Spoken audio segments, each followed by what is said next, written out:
I just played the Google Chrome Dino game with my brain. What? Yeah, this game by blinking instead of pressing space.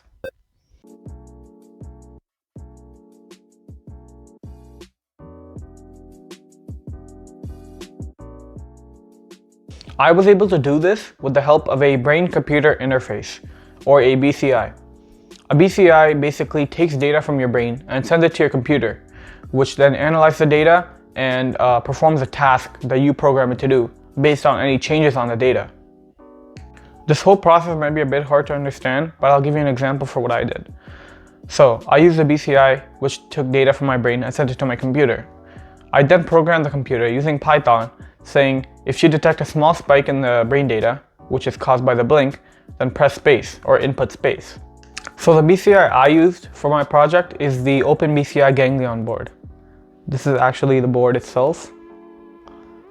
So this board is 4 channels, meaning it can contain 4 electrodes. An electrode is basically something that you put on your head, and it's a thing that actually measures your brain data. So any BCI needs to use electrodes, and in this one I can use 4 electrodes, meaning I can place 4 around my head anywhere. So I use a headband where I place my electrodes in and wore it on my head because it was easier than taping electrodes to my head. So this is the headband I used. This is the side that I place on my forehead, and these are the electrodes. And as you can see, they're connected to wires, which have connectors at the end of them, these black things. So I can use these connectors and connect it to the ganglion board with these gold pins right here. So if I connect them and I wear this headband around my head,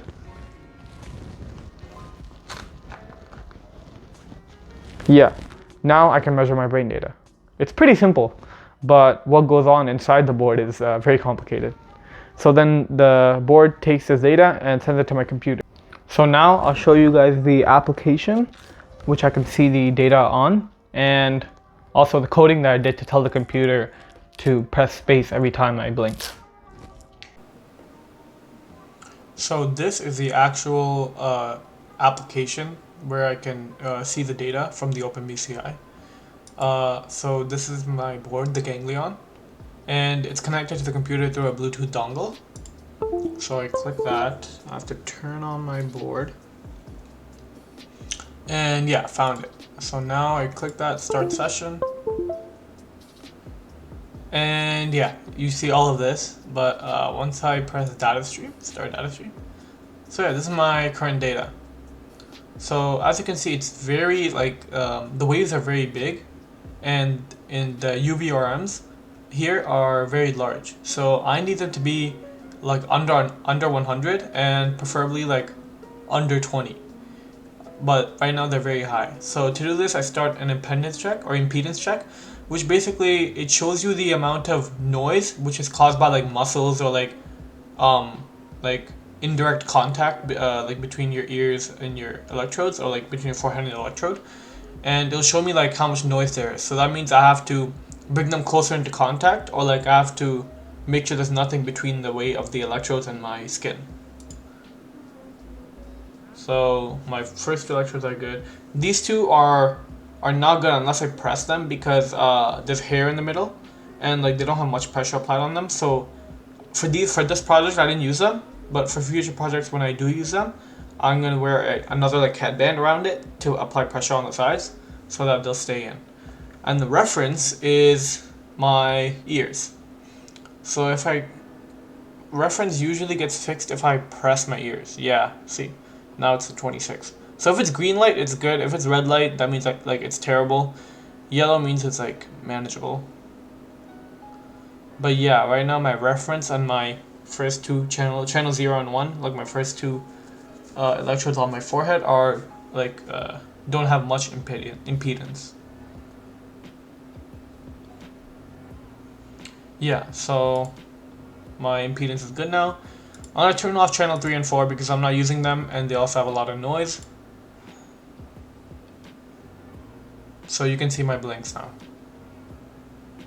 Every time I blink, those are the spikes that come every time I blink.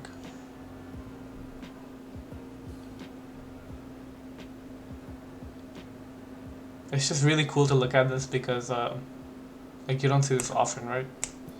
Yeah, okay. So now I will open the Python filter or the Python code. Okay. So this is the Python code that I'm using to actually input space every time I blink. So I gave like a full detailed explanation on in my article I wrote on this, which I will link in the description below. But basically, this part is defining a bunch of values that we'll need later on. This part, I guess, is starting the stream. This is the calibration. Actually, this whole thing is calibration. Basically telling the board how your data changes every time you blink. And then here is when you actually play it. So the main command here is pydirect.inputSpace, which is basically, it's telling the computer to press space. And since it's an if statement, it's saying if the data is, if there's like a spike in the data, which is all this code says, then press space. So now I will run this. Run and debug.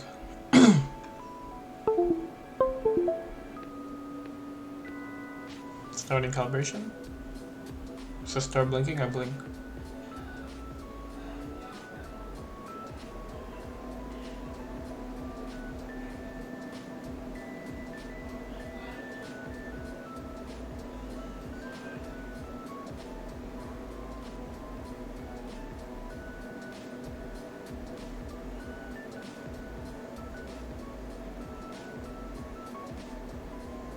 Okay, calibration is done.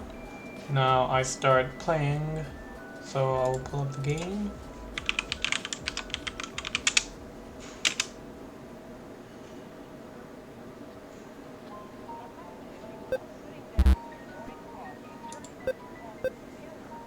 So yeah, every time I blink it jumps.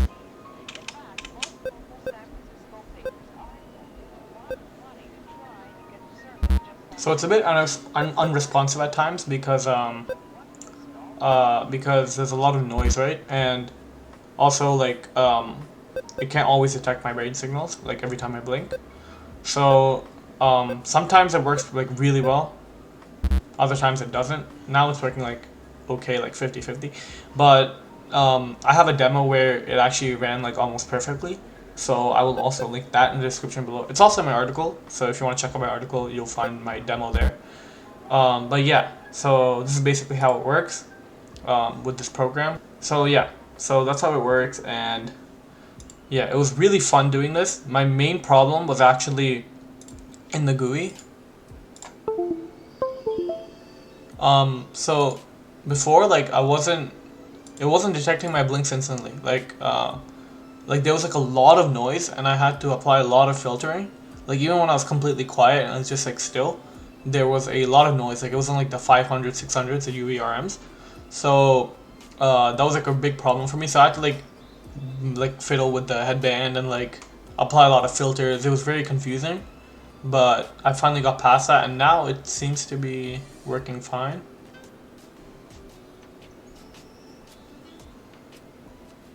Yeah, now it's working perfectly. Okay, so yeah, that was my project. Hope you guys learned a lot from this, and I'm gonna be doing even cooler stuff later on, so stay tuned for that. Until then, peace.